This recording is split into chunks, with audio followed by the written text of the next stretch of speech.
Hi there, this is Ruth Ann Wood from Live Your Peace and Scripting for Success, and I'm so delighted to be here with Dr. Judith Orloff, MD, and we're going to have a wonderful time just talking about what is such a rich adventure in her new book, newly released book, Second Sight.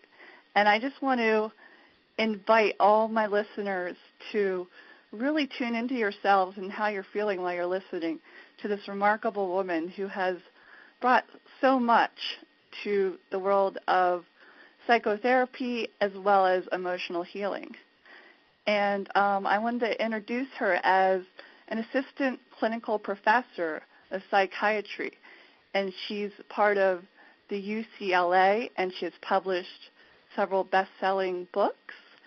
And I'm just so happy to have you here today, Dr. Judith.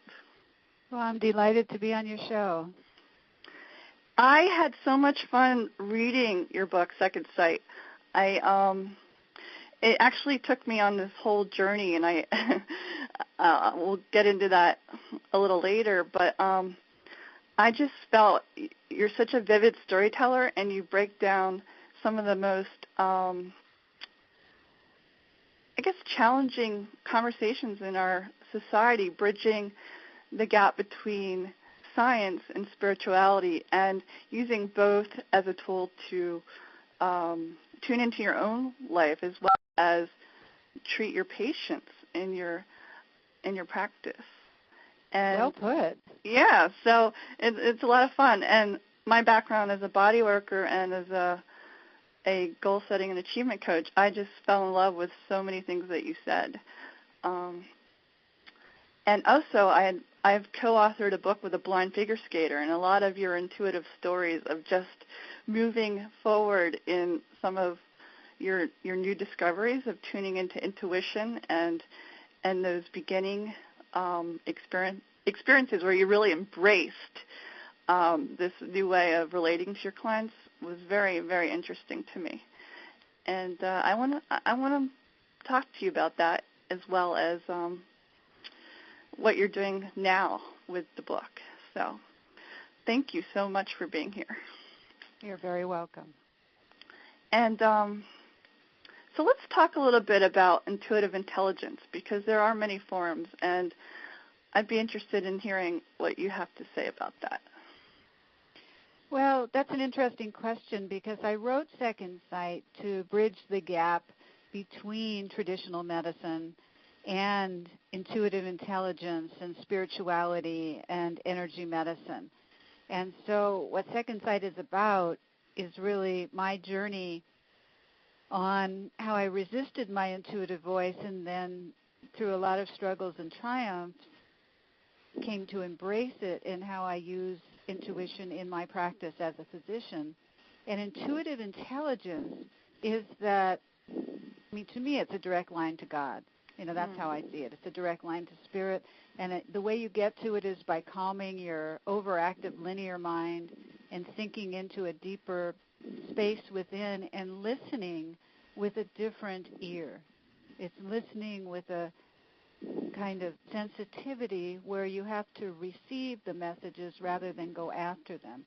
You can ask a question to your intuitive intelligence, or I like to call it the intuitive messenger that comes to you. I like to think of it as kind of an active, entity of being an intuitive messenger that responds to your call, as opposed to the linear mind where it's A plus B equals C. As a physician, in medical school, and I talk about this in Second Sight. Very much so, I was trained, in linear thinking and how to diagnose and treat patients given a very linear medical model.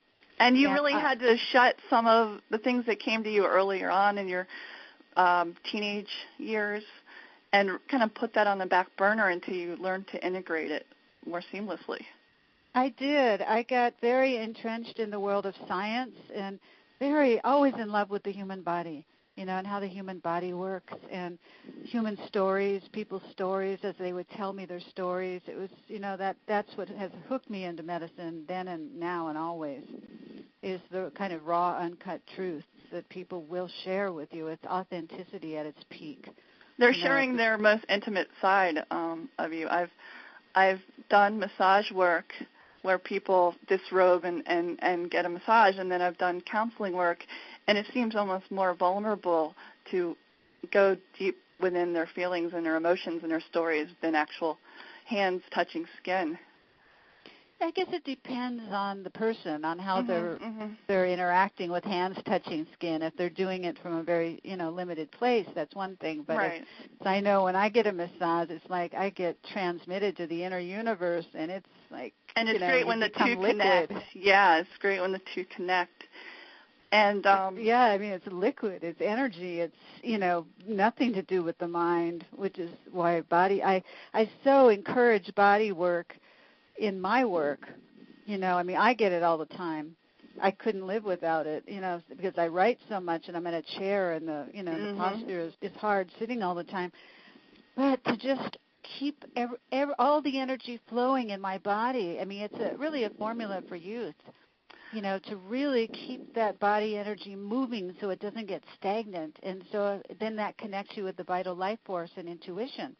And there's so much intelligence in our motion, in the motion. Our bodies are built for motion. Well, that's what, yes, exactly.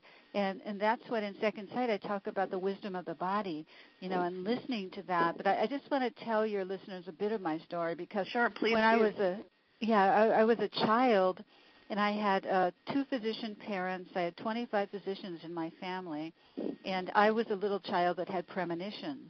And I would predict things like deaths or illnesses or earthquakes. And my parents finally got so freaked out about this, they forbade me to ever mention any of my intuitions at home. So I grew up believing there was something wrong with me. And then I got very heavily involved with drugs to try and squash, all of the intuitions that were coming through. I didn't want to know what was going on in your head. I didn't want to be picking up your energy in my body, that kind of stuff.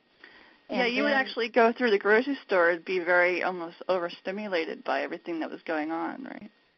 Well, then, and, it's something I continually work with now because my body is very transparent, and I don't guard, and I'm very open. I feel things like waves of energy in water. I feel like I'm always swimming in water with the way my body reacts. And it requires much less medication if I ever need, anything to take. Like I'll need to take like 100th of a pill versus a normal pill. Right. Because my body is so sensitive, and it always has been. And in Second Sight, I write about that as a child. My mother used to say to me, "Oh, dear, you need to get a thicker skin." Which is a horrible thing to say to an intuitive child. Yeah, you had such, I have to say, amazing teachers when you were ready to revisit that part of you when you were through medical school. And you had these teachers that really very quickly got you back in the flow of tuning into what you were naturally gifted to do, which was to see people in a multidimensional way. Yeah, exactly. But you see, the only reason I was open to the intuitive realm again was that, I opened Second Sight with the story where, I was treating a woman named Christine in my private practice. I had graduated UCLA, the residency program, and I had opened up my private practice. And, Christine came in and she had a major depression, and I put her on antidepressants, was treating her with traditional psychotherapy. And then I had a premonition that she was going to make a suicide attempt. At a time when she was really recovering, there was no evidence to support that, and so I didn't pursue that line of talking with her. Right. And within a few weeks, she overdosed on the antidepressants that I prescribed to her and ended up in a coma. But you did have a premonition of